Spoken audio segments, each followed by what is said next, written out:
Hey moviegoers! Welcome back to our channel, your ultimate destination for all things cinema. I'm Jamie. And I'm Alex. Action! Hey Jamie, have you ever wondered what it was like making The Matrix? Oh, absolutely.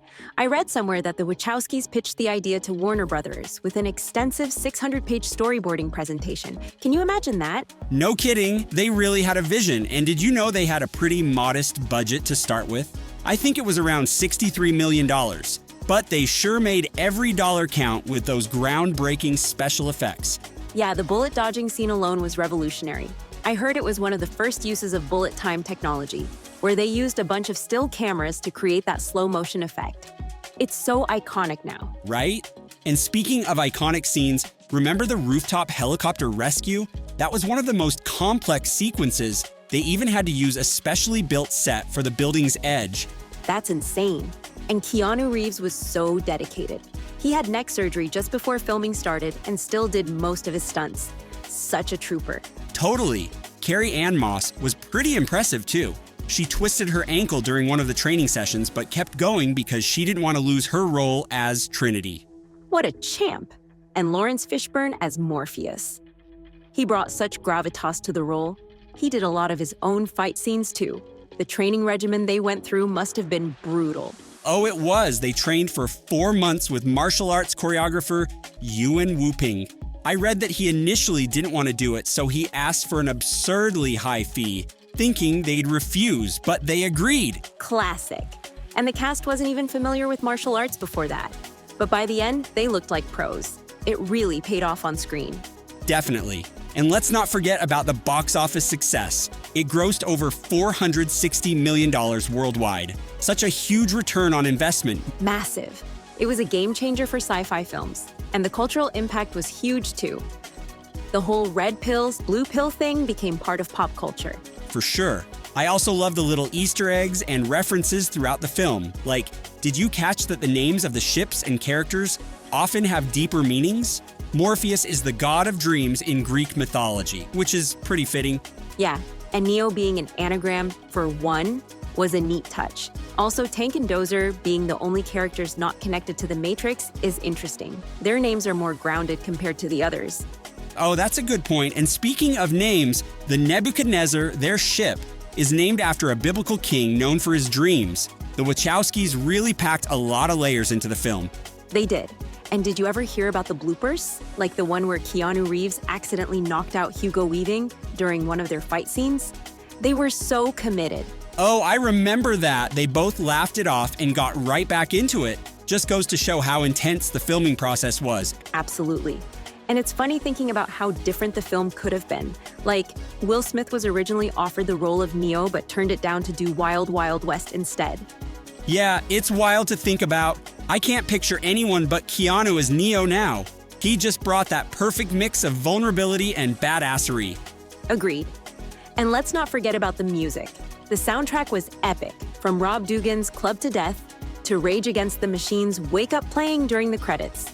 Oh yes, the music really set the tone. It's one of those soundtracks you can listen to and instantly be transported back to the film's world. Exactly. And it's amazing how The Matrix still holds up today, both visually and thematically. The ideas about reality and control are still so relevant. It really is timeless. Hey Jamie, hit pause for a sec. You got it! Be sure to like, subscribe, and turn on those notifications so you don't miss a thing. Now back to the show. Did you know they actually filmed in Sydney, Australia? A lot of those cityscapes are from around there. The government even shut down a major intersection for several days for the car chase scenes. That's dedication. And the crew used some clever tricks to make it look like an American city, like changing the signage and using American cars. Speaking of the crew, did you know they had a lot of Hong Kong action cinema influence? Yuen Wu-ping, who you mentioned earlier, insisted the actors train rigorously before filming started. I heard about that, and the cast had to learn wire fu, which was quite new to Western cinema at the time. It definitely added to the unique style of the film. And get this, Hugo Weaving, who played Agent Smith, had to undergo hip surgery due to an injury sustained during training, but came back to finish his scenes. Talk about commitment. And how about the philosophical aspects? The film draws so much from different philosophies, like Jean Baudrillard's Simulacra and Simulation. That's where the scene with Neo hiding his illegal software in the hollowed-out book comes from.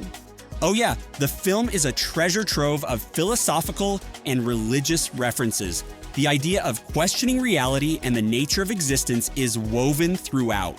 Even the names like Neo, Morpheus, and Trinity have deeper meanings. And the production design was incredible too. They used a lot of practical effects and miniatures. Like the Sentinels were partly done with animatronics. It's amazing how well they blended practical effects with CGI. Totally! And speaking of blending, did you know that the green tint in the Matrix scenes was inspired by the look of early computer monitors? It's such a subtle detail, but it really adds to the atmosphere. I love those kinds of details. And the fight choreography. The lobby shootout scene is one of my favorites. It's practically a ballet with bullets. Yes, and they used practical effects for that scene too. The explosions, the debris, all real. The dedication to practical effects really paid off in making the film look timeless. And the Wachowskis were so detail-oriented. They even wrote a 14-page document about the rules of the Matrix universe, like why certain things can and can't happen within the simulation. It helped keep the story consistent. That's incredible. They really thought everything through, and it's funny to think that they initially had trouble getting funding because studios didn't understand the concept. Now it's such a classic. Right? It just goes to show how sometimes you need to take a risk on a visionary project. And it spawned such a huge franchise with sequels, video games, and even an anime anthology, The Animatrix. Oh, The Animatrix is fantastic. It expands on the lore in such creative ways. It's a great companion to the films.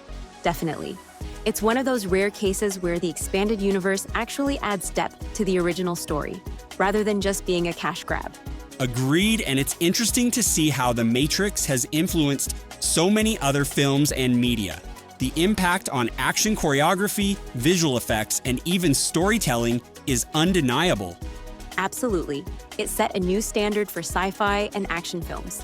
And it's still so rewatchable. Every time I see it, I notice something new. Same here. It's a film that keeps on giving.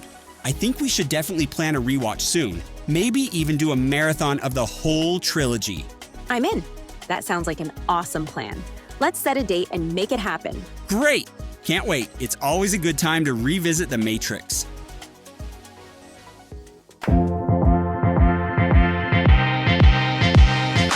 Thanks for watching, moviegoers. Don't forget to like, subscribe, and turn on those notifications. If you like this video, check out some of our others all about the big screen.